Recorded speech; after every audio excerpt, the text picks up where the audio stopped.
கர்த்தருடைய நாமம் மகிமைப்படுவதாக. இந்த புதிய நாளுக்காய் கர்த்தரை நன்றியோடு ஸ்தோத்திரிக்கிறேன். இந்த புதிய நாளின் தியானத்துக்காய் எடுத்துக்கொண்ட வசனம் ஏசாயா தீர்க்கதரிசியின் புஸ்தகம் 44வது அதிகாரம் 21வது வசனம்.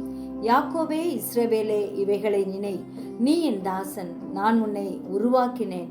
நீ என் தாசன், இஸ்ரவேலே, நீ என்னால் மறக்கப்படுவதில்லை. நம்ம என்றும் மறவாத கர்த்தர் நம்மோடே கூட இருக்கிறார். அவர் செய்த நன்மைகளை என்றும் மறவாமல் நினைக்க வேண்டும். அவரே நம்மை உண்டாக்கின கர்த்தர். அவர் நம்முடைய வாழ்க்கையில் செய்த எல்லா உபகாரங்களையும் என்றும் நினைத்தவர்களாய் அவரை நாம் துதிப்போம். அவர் என்றும் நம்மோடு கூட இருக்கிறார். கண்மணி போல காக்கிற தேவன் நம்மை காக்கிறார். தாய் தன் பாலகனை மறந்தாலும் ஆண்டவர் என்றும் நம்மை மறக்கவே மாட்டார். அவர் இரக்கமுள்ள தேவன், நம்மை என்றும் காத்து கொள்வார். ஜெபிப்போமா? ஜீவிக்கிறதான நல்ல இயேசுவே, இந்த அருமையான நாளுக்காய் நன்றியோடு ஸ்தோத்திரிக்கிறோம்.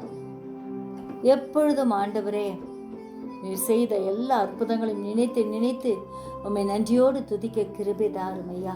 நீர் அதிசயத்தின் தேவன், அற்புதத்தின் தேவன், எங்களை பாதுகாக்கிற கர்த்தராய் இருக்கிறபடியால் ஸ்தோத்திரிக்கிறோம் ஐயா. எங்களை ஒரு நாளும் மறக்காத தேவன், எங்களோடு கூட இருந்து எங்களை அரவணைத்து வழிநடத்துகிற அற்புதமான செயல்களுக்காக உம்மை நன்றியோடு ஸ்தோத்திரிக்கிறோம். உம்மை அறிகிற அறிவில் இன்னும் வளர கிருபை தாரும். எங்களை சுற்றியுள்ள ஒவ்வொருவரையும் ஆசீர்வதியும். நீர் நல்லவர், வல்லவர், வாக்குமாறாத ஜீவனுள்ள தேவனாய் இருக்கிறபடியால் நன்றியோடு ஸ்தோத்திரிக்கிறோம். தூரத்திலும் சமீபத்திலும் இருக்கும் உடைய பிள்ளைகளை பாதுகாத்துக் கொள்ளுங்க. நீரே எங்களுக்கு சகாயராய் இருக்கிறபடியால் நன்றி.